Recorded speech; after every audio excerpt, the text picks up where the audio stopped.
Select Africa TV ngokukhethulazo liseqopheleni uhlubudlu bekhasini eshisa usisole zingeni phela la kusindwe ngoba ethole njengoba nongazi ukuthi inkunzi sematholeni dubula ubadidu badakaze yebe siphela mphela bhubela sikhukhukazi inqolobane amanoni kaZulu bayibagiye baqephuza nosazwa idubukele besina bededelana inkundla ingangozulu imfungu yomthatha ehloko makwala semome kwanalele imvoku uzibuthe moya inkunzi ehlabusento umanqaphaza ngokuqabela ukufadabala abacika seningizimu Afrika izigi zendlovu umhlaba zamazama likhulu liyeza lenyelela lolobonakala eningizimu enyakathe empumalanga nasentshonalanga ungesiphalaphala Pumalanga Scott zamcholo unethe kahle kwavela amaqhawe namaqhawekazi eqheliswe ngolegwalagwala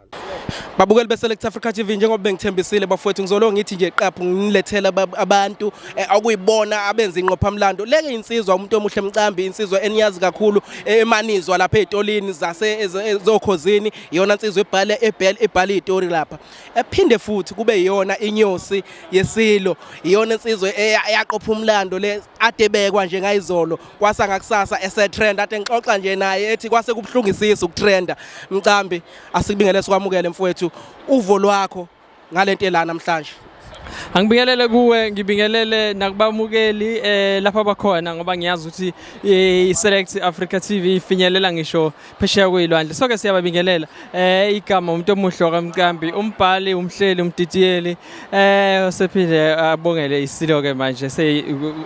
ezi omunye wezinyosi ezikhona ezibongela iSilo njengoba usho nje ngaba umuntu oqala wabhala izibongo zenkonyama njengoba yamenyezelwa ngabo 89 ngabo 9 ngathi nje ngabo 9 ebusuku ngabo 10 11 12 ngangibhizi mina ngibhala izibongo zayo kwase kuthi ke ngabo 1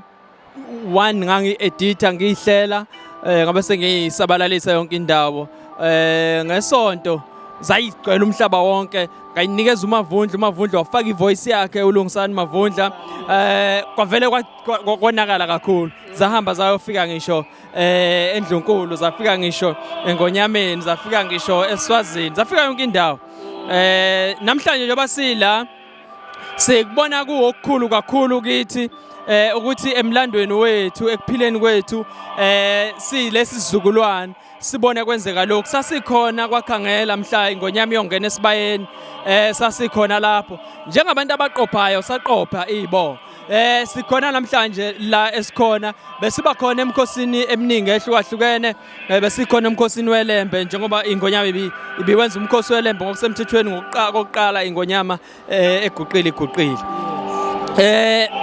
ngicabanga ukuthi ke isizwe intsha kubalekile ukuthi iqhubeke nokuyihlanganisa nezinto ezifuzelezi nezinto ezifana nalezi ngoba ziwumlando eziyoxoxa intsha eyoxoxela isizukulwane esizayo ngayo ukuthi nami ngangikhona obaba babesitshela ngokugcotshwa kwengonyama egoqile ubhejana phuma esiqiwini ukuthi ke kwagcotshwa kanjani sizokhumbula ukuthi ngaleso sikhathi kwase uhulumeni wobandlululo ziningi ezinye izinto ezingenzekanga ngendlela mhlambe kwangaba mnandi mazenzeka ngendlela kusibona kwenzeka ngayo manje njengoba kuhulumeni wentando yabantu lo esikuona mfowethu siyayizwa uyayibeka babukeli beSelect Africa TV uyayizwa uyayibeka iyacaca mhlambe ngizothi uthi nje fahla izibongo sizwe siwumphakathi sizwe nababukeli bezwe mfowethu ngiyaxolisa ukubamba lapho kodwa nje ngiyakucela ngoba ingonyama iyaqhubeka umsebenzi uyaqhubeka wengonyama asimenyeze ukuze sibonge izibongo zengonyama kuyavuka nje usinga bese uyasho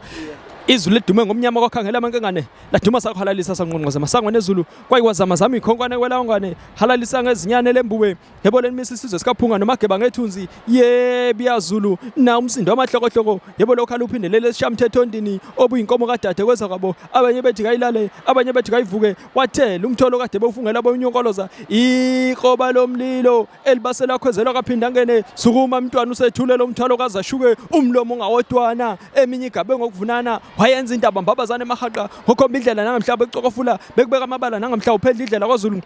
bethi hamba lukeke ulingo kwenkalankala awubasazatshoti ishebo zeintathele machomandela ngochomandela esihlalo sikaZulu la gugi phakathi labavubela ibhodo lenzondo kwethu kwaZulu benyokoloza kwezinode esigodleni sempube phinde Mageba abasophinde bakhiya ngethambo lakho bengakulokotha ngaliphi Zulu bengakulinga ngeliphi Mageba engane lakho la isholo ngelokumisuzulu indaba ephekwe amakhosombeni yaphuthuluka yaqhubha usapha emaphepheni yakhexa imlomo kovovo liyakhipha ziyekeni lezo ndaba abantwana ingangani zilinganiswa noyihle omkhulu anisaboni nanxa senikhashelwa namadlozeni esenihlamukile esechema isidanana negazi lasebukhosini kwala kwangane uyibinda Mageba inkosi kayiqeda wena wendlovu ayede hlangana amakhosi hlangana umhlanga. Siyabonga kakhulu mfowethu and siyathoba and ukubona umuntu osemncane njengawe siyabona ukuthi usiko lwethu nanento imfundiso nje esizoyithola ngoba kuyasithokozisa ukuthi abantu abangangani mcambi babe khona okhombisa ukuthi ngeke sisheshe ilahleke ilentuzana yethu imvelaphi yethu. Yes ngiyajabula kakhulu mfowethu ngiyabonga khona insizwa nje engiyibonayo njengamanje esondele ezaneno engiyaziyo ukuthi nayo iyimbongo yesizwe engiyaziyo ukuthi inyosi yeSilo eyenza umlando naye eqopha umlando njengo eminyakeni yakhe mawumbuka umfowethu uyambona ukuthi umsebenzi wokuba imbongo yeSilo ukhuthalele futhi lokho kusinikeza isiqiniseko sokuthi angeke usaphela umlando kaZulu angeke usaphela umlando wesizwe. Khumbula umlando thina endulo wawungabhalwa amakhosi ayebongelwa nje abantu ebeyugcina la ekhanda nathi umlando wawuxoxwa kanjalo ugcinwe ekhanda. Namhlanje sikhuluma ukuthi izimbongo zakithi ziyakwazi ukubhala nikhona niyakwazi ukusiqoqela bayakwazi intatheli ukusigcinela umlando so ke sifisa ukuthi ke abantu nabo sibabhalele sibanikeze lokho sibanikeza khona bafunde baqhubeke nokufunda njengomuntu osebenza kakhulu ngembhalo osebenza kakhulu ngobuciko ngiyakukhuthaza lokho ukuthi isizwe sakithi ake sifunde ukufunda njengezinye izizwe asifunde ukufunda sikukhuthalele ukufunda izincwadi ngoba mningi ulwazi olusezincwadini ngiyathobeka kakhulu mfowethu siyathoba kakhulu mfowethu sixolise ukubamba offline siyabona ubudlula la siyazi bafowethu ukuthi njengeinsizwe ezisencane kodwa siphethe umlando nezinto enizenzayo ezinhle ezibuyisa isintu sethu siyathoba mfowethu asikwamukele la kwiSelect Africa TV insizwa nje ichaze mase sizwa uvo lwakho ukuthi uzizwa unjani namhlanje ula emva kwesikhathi nje esihle kangaka esenzekalayo la. Ngijabula nje uthola leli thuba igama lami nguSwelihle banyeke bathi uveze ukhanya ngidume ngalo ngwabuthelezi umntwana ke ngokuzalwa endlunkulu nginyosi ngokumsebenzi wokubonga iSilo usuku lwanamhlanje usuku obenjabulo kakhulu kumina njengosuku kade saselilangazelele yebo ngonyambi singenile esibayeni kodwa isipikili sokugcina lesi namhlanje sesitifiketi ibiyinkosi ngokosiko namhlanje siyinkosi ngokosiko yazi yaba yinkosi nangokahulumeni akusekho kusobe kujike kuphelile namhlanje khona besikulindele esasikade sasigqiqela sikuthandazela namhlanje kwasekwenzeka jabule kakhulu ngosuku lwanamhlanje. Shenge ade ngikhuluma nomcambi ngithi mina sizingane siyakhula lento yenzeka phambi kwethu into wosothi ngelinye ilanga sesihleni nabazukulu sithi sasikhona ngoba into esiqalayo thina le into esiyokhuluma ngokugcotshwa kwengonyama sasikuzwa ngendaba kuthiwa bangangoZulu yomakheni kwakwenze njani bese bethi hayi kwagcotshwa ingonyama ucetshwa namhlanje siyibonela ingonyama ingene esibayeni sayibonela ingonyama inikwe isitifiketi akukho esixoxelwayo yithe sesiyoxoxela ingane zethu ukuthi sibone lokhu nalokhu nazo ngenhlahla ziyobona kodwa sesiyoyixoxela ngoba sesikhuluma ngento esiyibonile esingayixoxelwanga esinesiqiniselo sayo esingayingathekisi.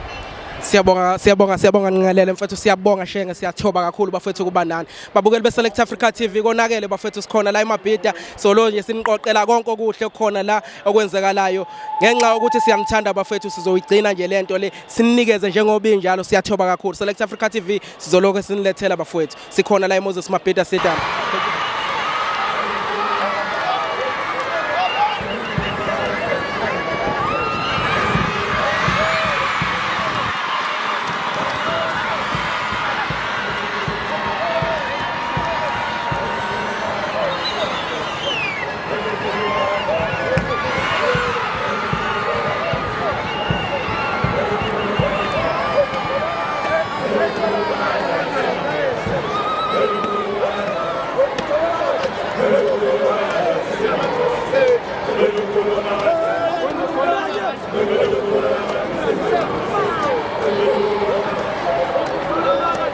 Izibongo.